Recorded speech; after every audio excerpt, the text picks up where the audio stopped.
This is Cultural Debris with host Alan Cornett. Andrea Kirk Assaf, welcome to Cultural Debris. Thank you so much, Alan. You are clearly outside on a bright sunny day. Where are you? Where are you coming to us from?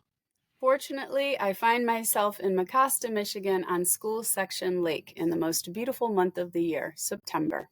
Yeah, that's a good place to be. I've not stayed on the lake, but I've been out in the lake area many times, and it is lovely. And it really is hard to beat that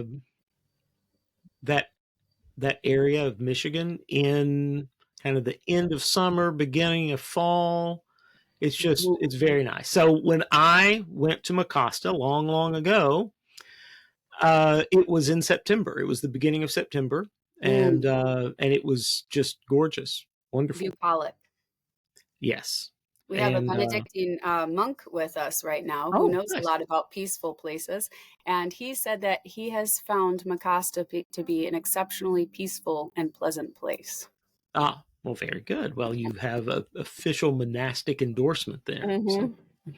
So very good. Well, so how long have you been in Mecosta? Because you're usually far across the sea.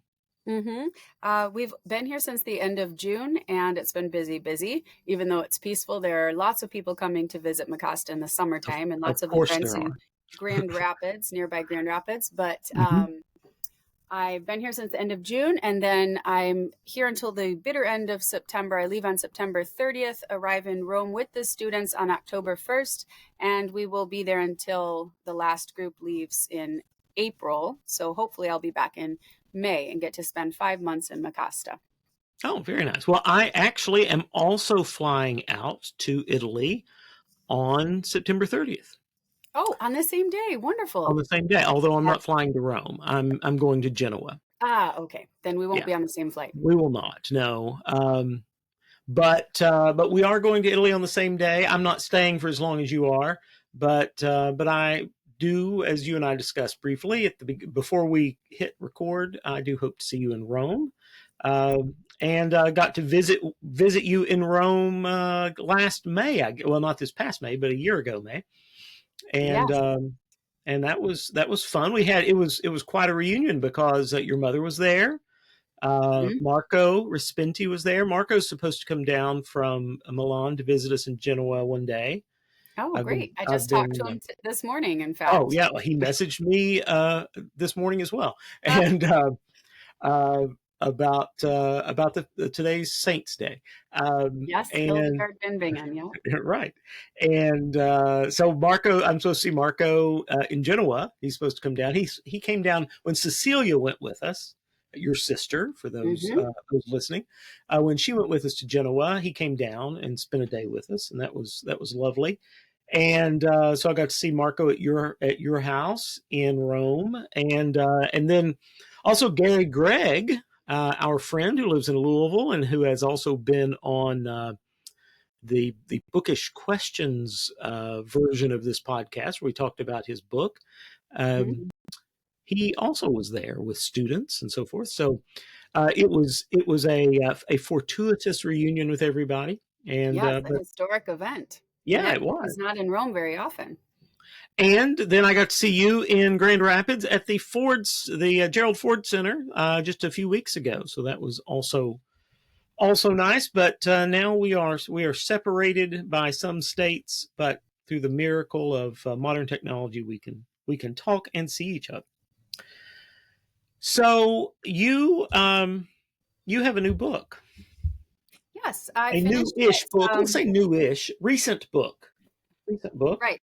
I finished it when I saw you, actually, May 2020. Well, it's funny. I was looking through it and noticed on your introduction that you had May 2024, and I thought that's when I was there. So you were secretly working on this in a back room somewhere. That's right. Quill in hand when I was there. So you've been very productive. And Yes. this book is interesting on a couple of levels. It sort of it ties obviously old and new in the sense that Stoicism is very ancient, but also this book you dedicated to your father, the late Russell Kirk, who I worked for a long time ago, and who was very influenced by the Stoics, particularly the meditations. And of course, from a more modern standpoint, Stoicism has been sort of hip the past few years. There have been lots of Stoic accounts pop up on social media and newsletters and that sort of thing. So Stoicism is always old and currently sort of new. Yeah.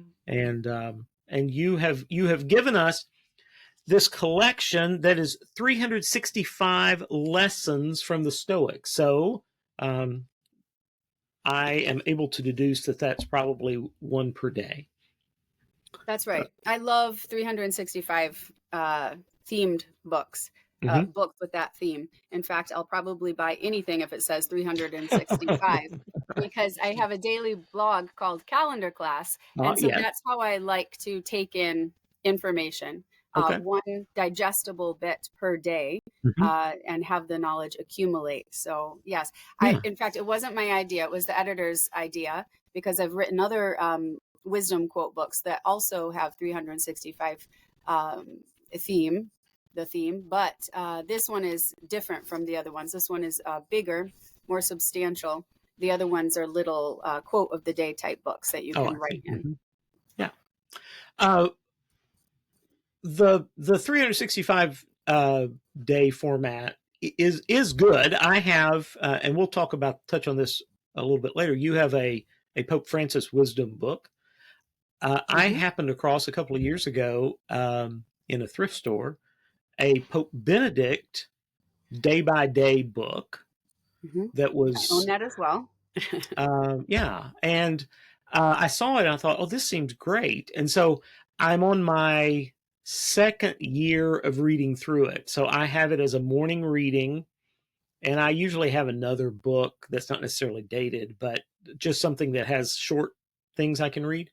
But I try to read in it every morning. I mean, sometimes things get in the way of that, but I do enjoy it very much, that format, and I am definitely going to put this on the stack with Pope Benedict, and with his, it's actually dated, so each actual day corresponds to the calendar, but yours is simply numbered rather than dated, so one can just pick it up any time of year, say mid-September, mid-October, or whatever. Yeah, and I never can discipline myself to only read one quote a day, but that's the idea, is that you do discipline yourself to set aside some time for meditation, for reflection, and that you go into one idea deeply rather than consuming a lot of information. And before we move on from that, the 365 format discussion, I think you'd be interested to know that the last journal that my dad had in 1993, the year he died, was a C.S. Lewis day-by-day journal with a quote by C.S. Lewis and then space to write what you've done that day or some thoughts and things like that. So that's precious. He never did complete it day by day, but it's fun to look at that and to see what he was doing or thinking on those days, and the fact that he chose C.S. Lewis. Probably somebody gifted him with that journal, but he used it. Right. Yeah. Well, and you also have a C.S. Lewis wisdom book, so that was also a wonderful project to undertake. I have a little photo over here of your bibliography, and you have been very busy.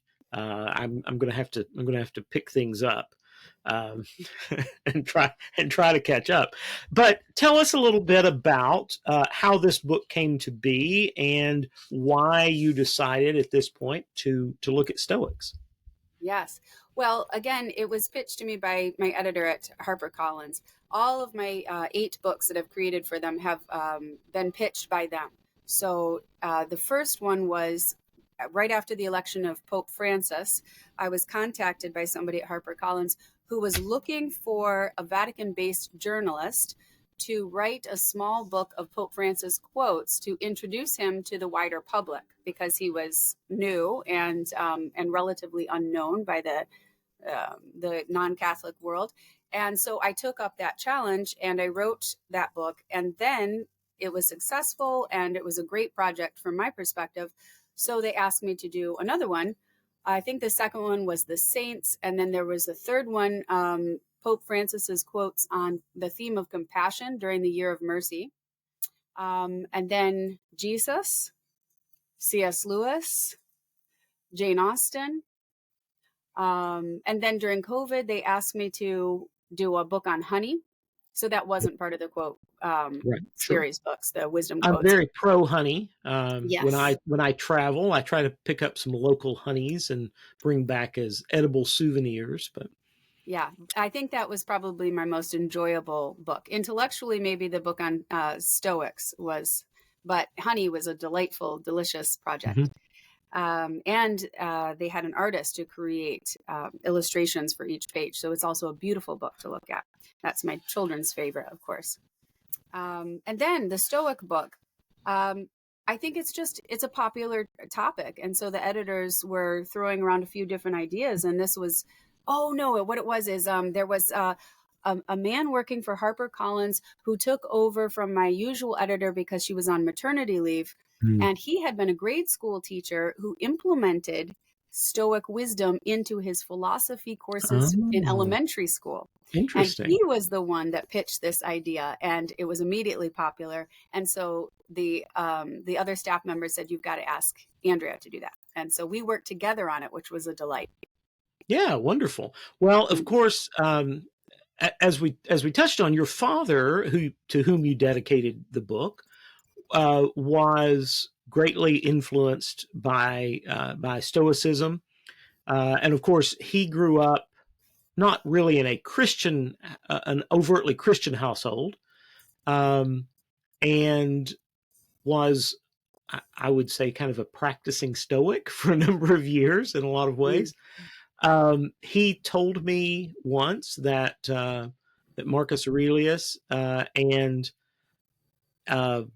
Sir Walter Scott were the most influential writers on his thinking when he was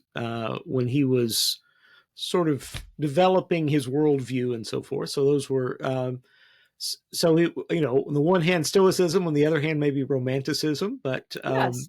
Those are nice balances. Right. That's a good point. A balance. Some might see a contradiction, but actually it's important to have a balance. You don't want to go too far in any one direction. Which itself is very Stoic, right? Right. That's true. But I think that the Stoics probably needed a dash of Romanticism. Yeah, they probably. Yeah, I mean, I think the Romantics definitely need a dash of Stoicism. Well, yes, probably Romantics could have had a little Stoicism. I mean, Stoicism, I think, probably does. I guess it can be abused to make one perhaps overly contemplative and not focused on action, perhaps to the degree one ought to. But I was thinking, solipsistic. Yeah, but that's really a misreading of Stoicism, I feel like. I mean, Marcus Aurelius was himself not simply somebody who's sitting around composing things. He was ruling the largest empire in the world. And so these were for the most part, the Stoics were men of activity who were also reflecting on I mean, you bring up the four virtues of wisdom, courage, justice, and temperance. Yes. But courage, of course, is always going to involve some degree of action in some way, I think.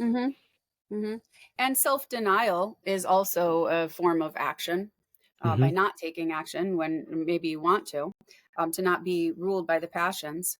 And I think it was important for me to look at the biographies of the three Stoics whose writings I quoted. Because when you look at the biographies, you realize that they had quite a few struggles in their lives. They weren't passive philosophers in ivory towers, untouched by real life. These ideas were born from their experiences, and they were all very different. Seneca, Epictetus, and Aurelius, but they had serious challenges that most of us would never hope to encounter in our lives. So it's not a passive philosophy for sure. It is it's a heroic philosophy in a sense.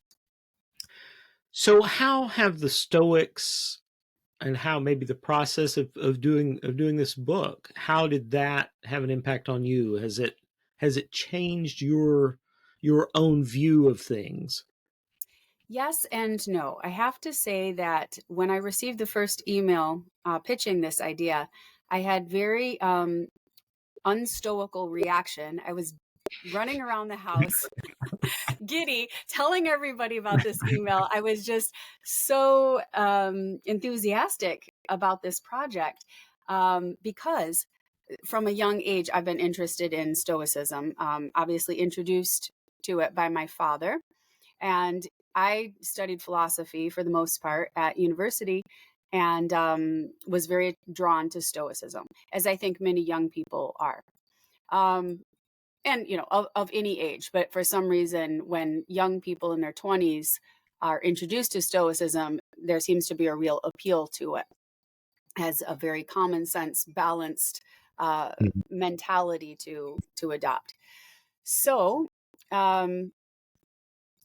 in the course of the research, which I was just so grateful to be given this opportunity to take a deep dive into these writings, every day I got to spend hours with Seneca, Epictetus, and Marcus Aurelius, absorbing their wisdom and getting to know their personalities, which was fun. From day to day, I would change my mind about who was my favorite Stoic. And so who did you end up on? So what was the conclusion? That's the thing, is that now, after spending so much time with all three of them, I appreciate them for their uniqueness. Each one is a unique voice, just like each friend is irreplaceable, and you wouldn't choose one for another because each one is so different, and they had different circumstances and positions in the world. So I would really just fluctuate between them depending on who I was reading. I think if I had to choose one, though, I think I probably was fondest of Seneca. His letters to his young friend Lucilius I found very touching, heartfelt, authentic, and he was a tragic figure. He was ordered to commit suicide by Nero. So what I took away from it at the end of all of this could be described in the first section of this book, which is how to use this book. The editor wanted me to create this section to directly address the reader, to let them know that this is a very practical philosophy. It's really user-friendly, and that's the whole point of this book, that it's small, one quote a day just to meditate upon. And so I go through the day because I'm the author of Calendar Class blog. I see each day as a world unto itself. And so I try to think, how is this relevant in the course of a day from dawn to dusk? And so would you mind if I just read the introduction paragraph? Okay. Yeah, please. What would a Stoic's day look like? And how could this small portable book of Stoic quotes be a useful companion through it? A Stoic's day is marked by mindfulness, discipline, and reflection. This collection of Stoic quotes aims to be your companion through it all. With this volume on the nightstand, you can start your day by recalling the words of Marcus Aurelius, perhaps the most famous of all Stoics. He wrote this dialogue with himself while residing in a military camp by the Danube River. I think that in itself is interesting, that he wrote this in the midst of a military campaign in an uncomfortable tent. And this was a personal dialogue with himself. He's trying to convince himself of his own principles. Right. Yeah. He was not writing this so that we would read it. He didn't expect anyone to read it, which, lends it some merit. In the morning, when thou risest unwillingly, let this thought be present. I am rising to the work of a human being. Why then am I dissatisfied if I am going to do the things for which I exist and for which I was brought into the world? Or have I been made for this, to lie in the bedclothes and keep myself warm. Don't we struggle with that every single day during winter? At least as a Michigander, I do. But certainly. this is more pleasant. See, so he's debating with himself back and forth. But really, I prefer just to stay in bed, and I'm the emperor. I can do that. Right. Dost thou exist then to take thy pleasure, and not at all for action or exertion? Dost thou not see the little plants, the little birds, the ants, the spiders, the bees, working together to put in order their several parts of the universe? And art thou unwilling to do the work of a human being? And dost thou not make haste to do that which is according to thy nature? And then I go on to say, okay, once you accept the fact that we're not made to lie in the bed, but we have to actually do our work, just like the little ants, the little birds, everybody's got their work. What is the work of a human being? We must accept it.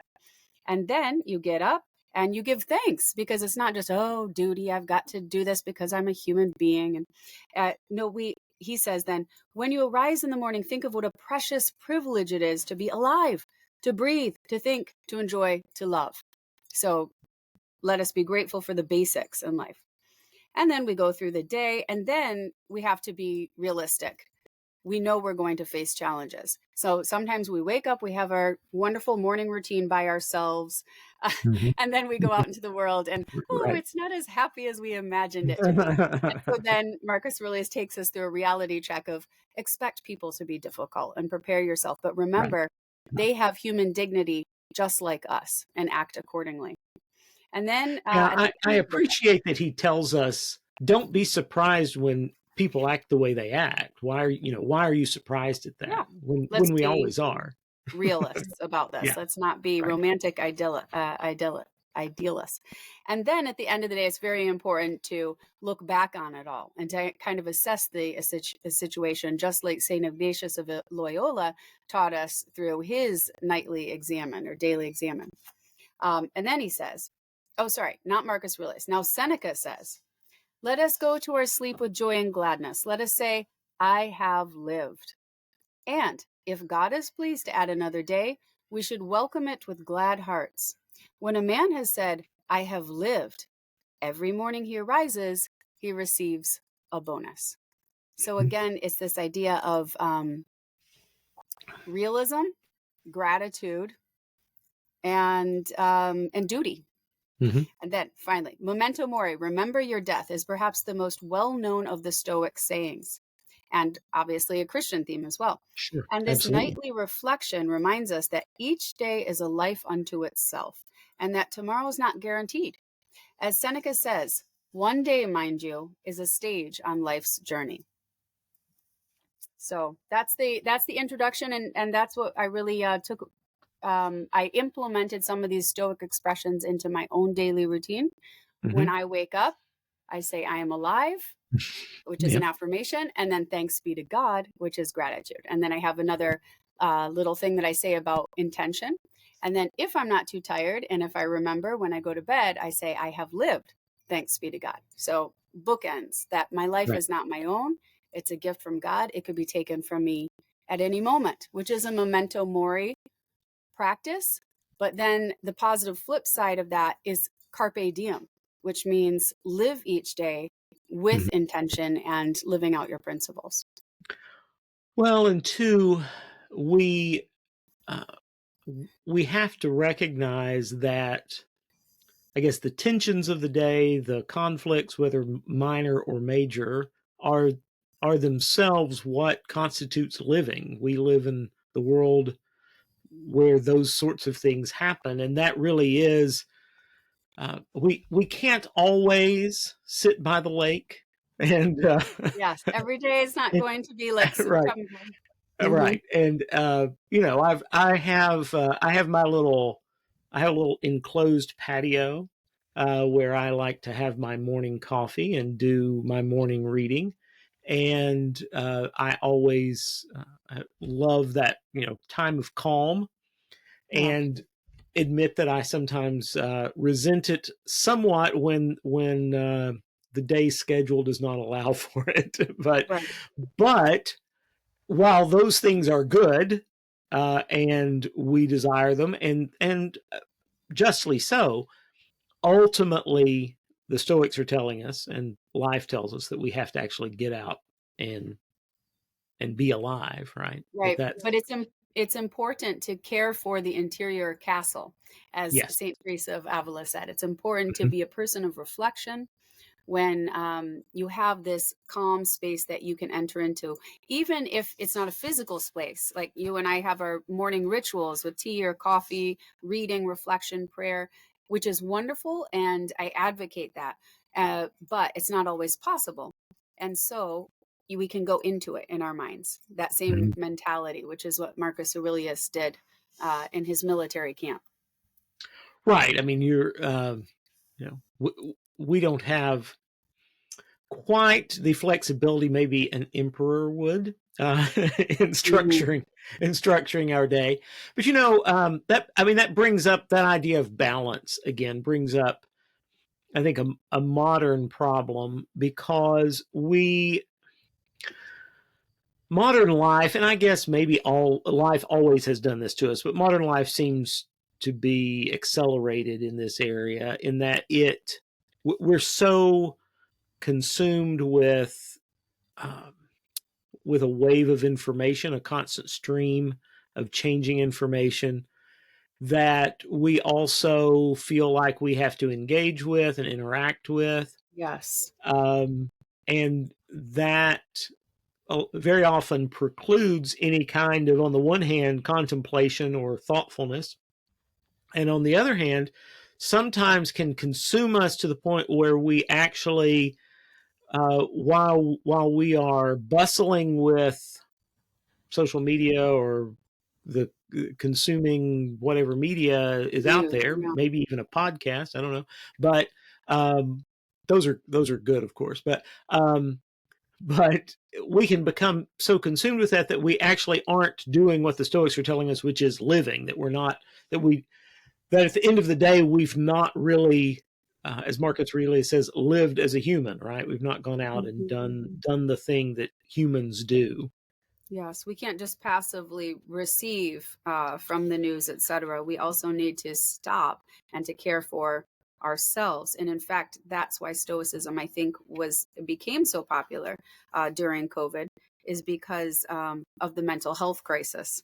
And people were spending a lot of time alone and absorbing a lot of stress from the news, etc. They felt that they had no control. And so Stoicism is a response to that. The attempt to feel in control, at least of the things that we have control over, which is almost nothing, but maybe our mindset. And that is only possible through ritual, repetition, habit, etc. We can't just decide we want control over our minds. We have to cultivate that through intentional actions. So I think that's what the Stoic movement is all about. The desire to have some kind of control through our actions. Well, and that does bring up, of course, and lots of people have talked about this, but there is sort of a definite Venn diagram overlap between the Stoic mindset and approach with especially something like monastic life. Yeah. You mentioned that you had a monk staying with you all, so he's. I think we see a lot of the same virtues in Stoicism that we might see in well-practiced monasticism. Yeah. And so if approached correctly, I think that Stoicism can help guide us into Christian thinking as well, that they're not exclusionary of one another. Right. Well, human nature doesn't change. Right. And so if we find truth in Stoicism, that's because it speaks to the truth of human nature. The same with monastic practices, with any philosophical system. If there's truth in it, it's because they speak to the truth of human nature, which is unchanging. Let's talk a little bit about some of your other books. So you mentioned the C.S. Lewis book. You've got a Saints book. You even have a Jesus book. I would think that would be a little bit intimidating to do to do a Jesus book. It was. I almost didn't want to accept that one, but it's unfortunate because the translation that they gave me was the most generic one, and it's not the most beautiful. So right. Which translation did you use? That was kind of painful. Oh, I don't know. One of these new international version.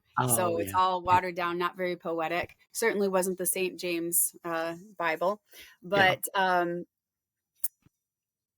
Oh, and also it's hard to find direct quotes from Jesus to make up 365. Well, yeah, that's right. Right. Yeah, it was a lot easier from C.S. Lewis, who was verbose. Well, yeah, C.S. Lewis had a lot more time than Jesus. Jesus had other things going on too. And then you have the Jane Austen book, which honestly I actually have somewhere around here, and I couldn't locate it. No problem. But Jane Austen is an interesting choice, but I think an insightful one, because you're talking about human nature. She was a great student of human nature and presented it to us in a compelling way, but also very witty and humorous way. Mm-hmm. It's so much more enjoyable to read a novel than it is to read a philosophical manuscript, because it's truth with beautiful garments, right? Naked truth. Yeah, the wardrobe for the Jane Austen books much better than Marcus Aurelius or something. Right, just a plain old toga. So do we have any books currently in the pipeline that you're working on? I have some ideas. I have pitched one, which I think I'm going to pitch again, but I don't have to necessarily do this as part of the Wisdom book series. Could do it on my own, although copyright could be an issue. But the idea is Pope Leo. Oh, yeah. Since he was elected, I've been in my daily blog sharing everything that he says. And there's just so much wisdom there. I would love to be able to spend time with his words, even just since becoming Pope, which is what I did with Pope Francis. I didn't use any of his pre-pontificate quotes, only post. Yeah. So I could start now and certainly get to 365 before too long at all. Probably. So that's one thing. Yes, I think we're about to have some longer pieces drop from Pope Leo. Yes, right. We could have some encyclicals. So I'm very excited about that. And I made him a birthday present. As you know, his birthday was September 14th. And so I made him a T-shirt and some magnets that have that classic image of St. Augustine. And underneath it says, "Make Augustine great again." And then on the back of the T-shirt are all of the major works of St. Augustine, just like a concert T-shirt, all the locations and names of the albums. This is all the names of the books. So I'm excited to learn more about St. Augustine through Pope Leo. I want to spend some time. Your father was a devotee of St. Augustine, if I recall. Yes, he chose the name Augustine as his confirmation name, which is significant considering he was confirmed at the age of 55, 54, 55. So he gave it a great deal of thought. It's interesting to have that. 45.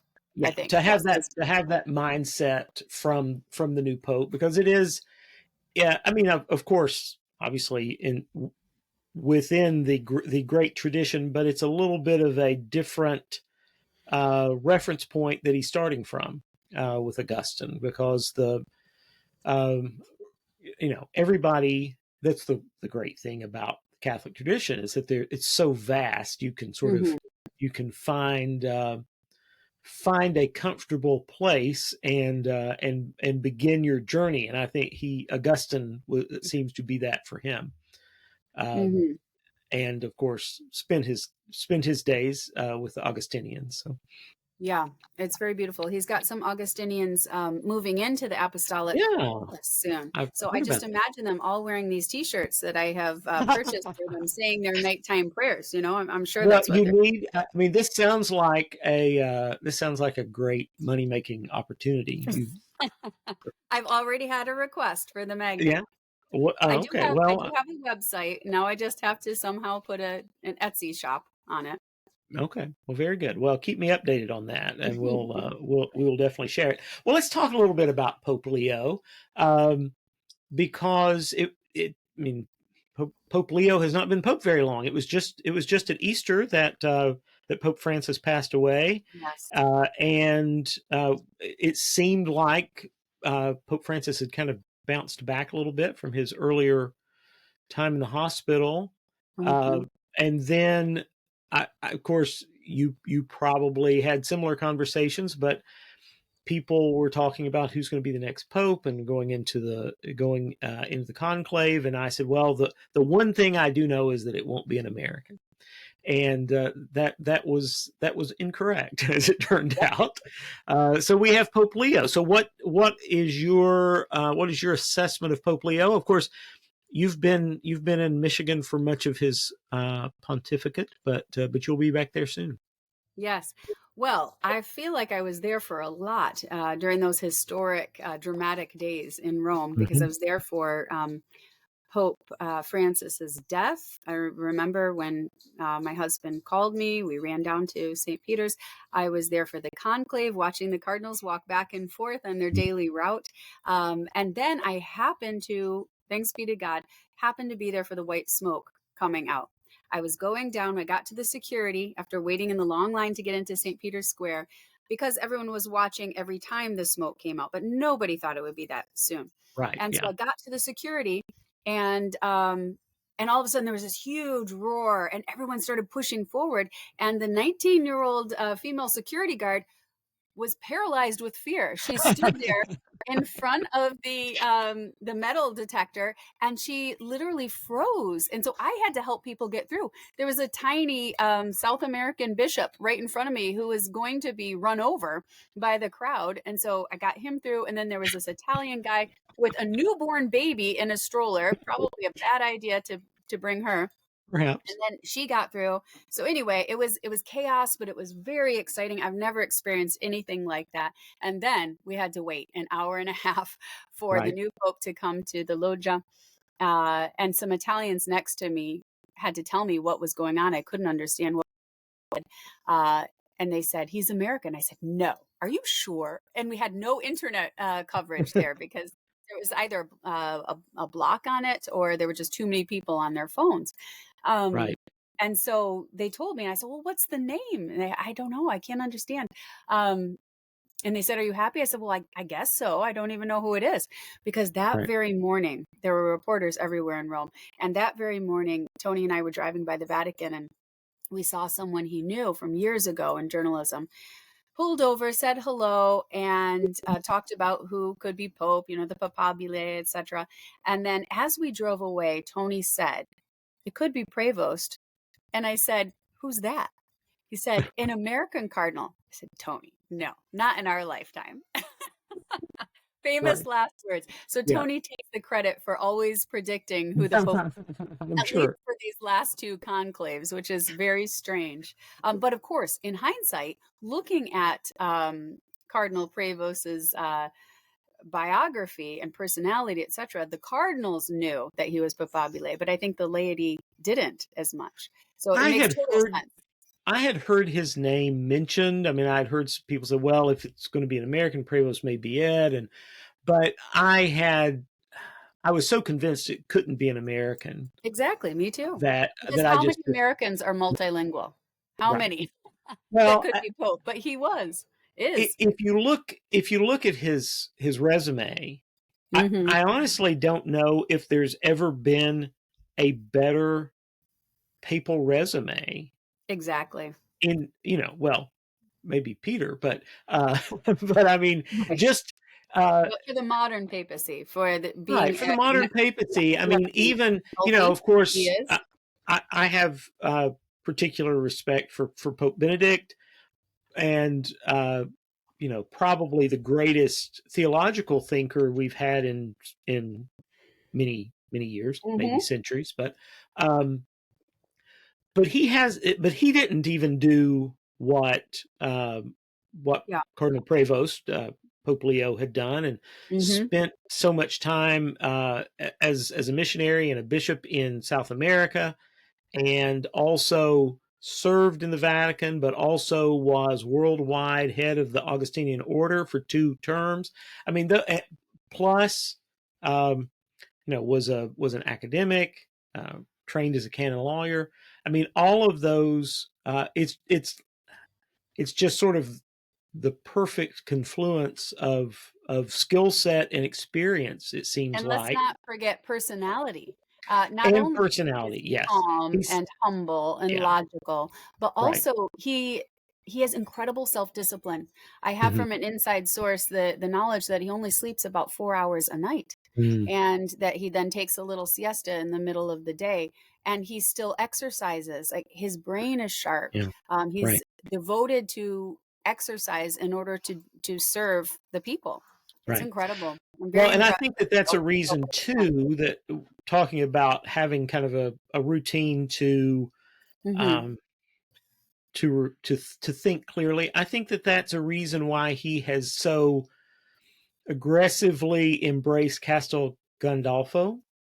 He has been there a number of times, and just this week, at the time of this recording, he seems to travel down there Monday night, spends Tuesday there, and he was there just this week again. And I guess Tuesday, I read, was his day off, to the degree a Pope gets a day off. But I guess they don't schedule papal events in the Vatican for him on Tuesdays, I suppose. Which is a good idea, because Wednesdays are audience.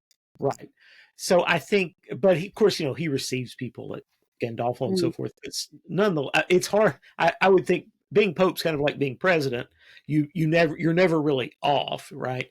But I think that he recognizes that he does actually need some form of leisure, in order to function as a human in the best possible way. He seems to have that I guess in his position, it would be so easy to become overwhelmed with the demands, which are constant. I mean, it's a situation where you literally can never do everything everybody wants you to do, it's even every job, just like being Emperor of Rome.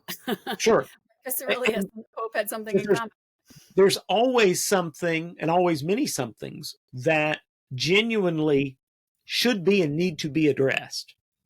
But he is, for all of his great expertise, is a single person. And if he's going to do the things that he does well, if he's going to do those well, he also has to exercise and rest and get away and have a clear mind to think. And there's another reason why he chose Castel Gandolfo for those frequent retreats, which modern popes have not done. And that's the creation of the Laudato Si Borgo that Pope Francis began. He initiated it. He brought attention to it. I can't wait to visit. I've seen a little bit about that. Explain to people more what that is. You probably know much more about it than I do, but I have seen a little bit of information. It seems like an intriguing project. Yes, it was named after Pope Francis's encyclical on nature and Christian stewardship. And it's been developed over the last, I don't know how many years, but predates Leo's pontificate, of course.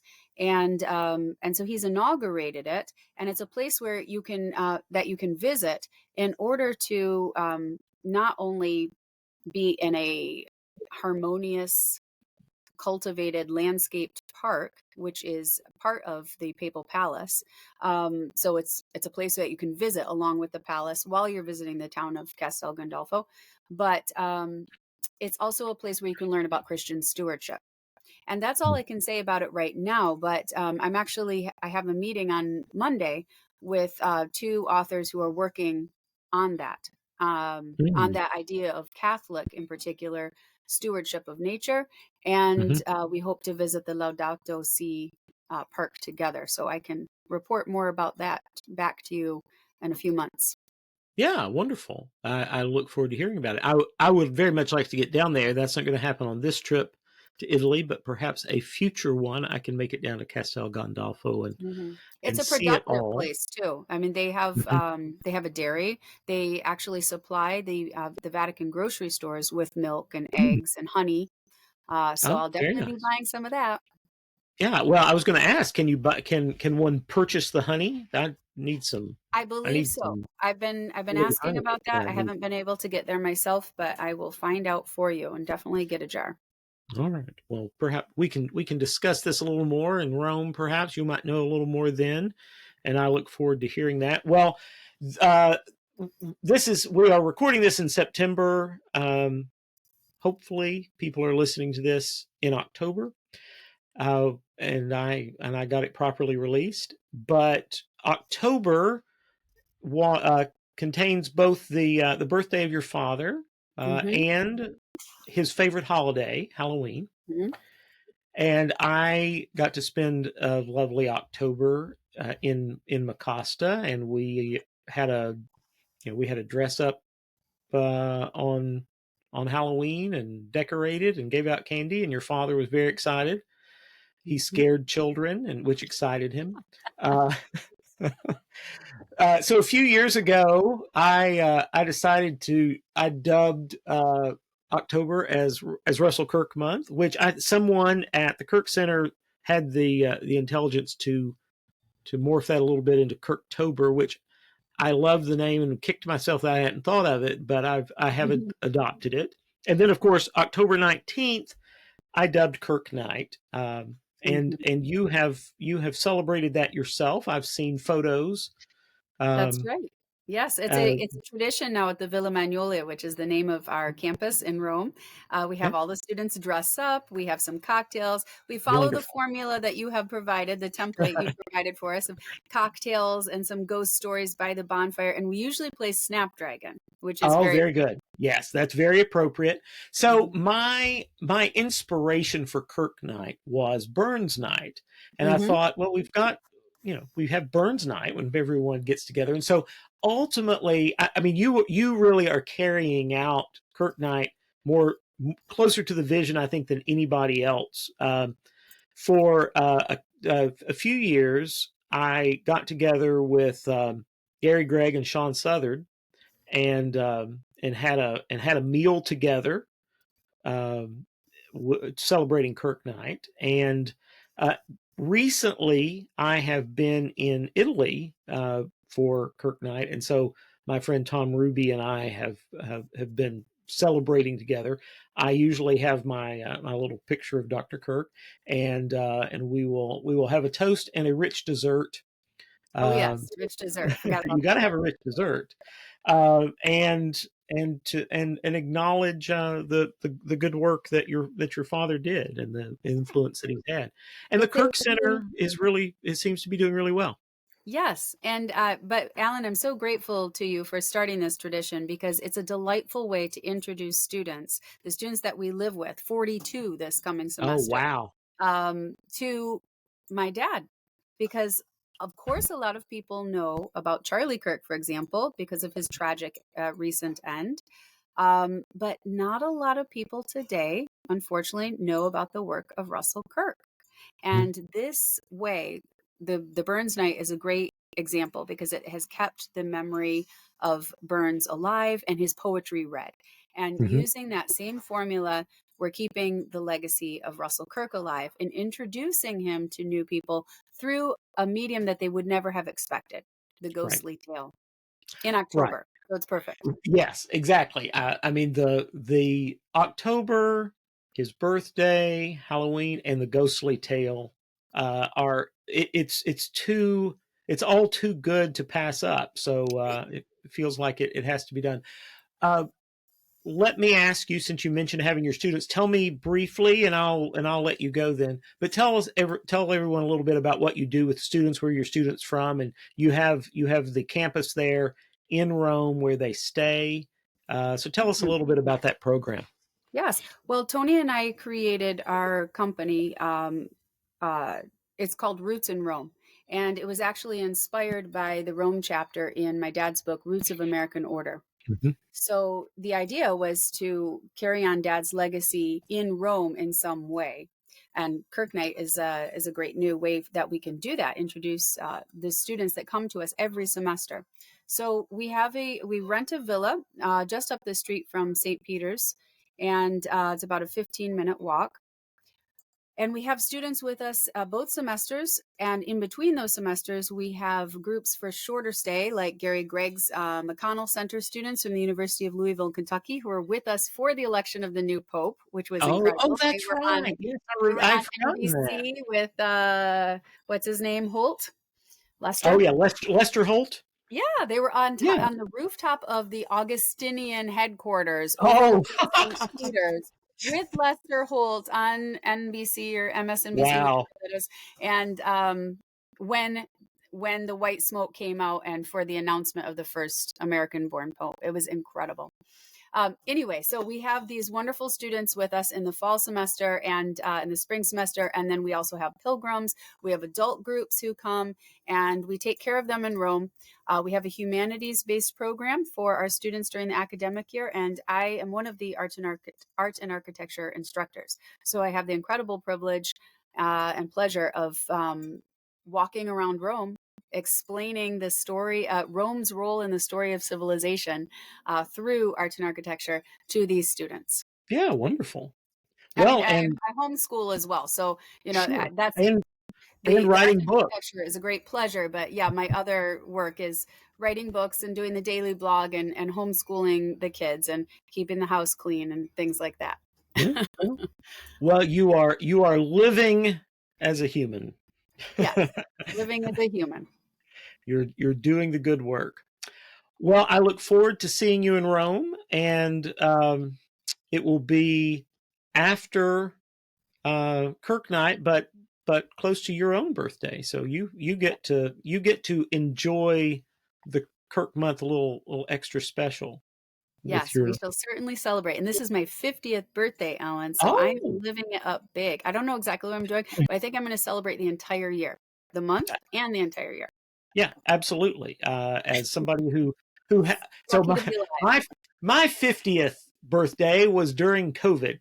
So so it was no traveling for you. It was not great. But since then I've gotten out a little bit more, so that's good. Yes, you certainly have. So that's good to do. Well, tell your mother and others in Mecosta that I said hello. I will see you hopefully in Rome in just a few weeks, and have a happy Kirktober. Thank you. To you as well. We'll both be celebrating in Italy. We will be. And the book is the most recent book is 365 Lessons from the Stoics, and it is from William Collins, which is an imprint of HarperCollins, I believe. And there are also others. There's Jane Austen, there's Jesus, there's C.S. Lewis, Pope Francis, all sorts of fun stuff, and perhaps more on the way.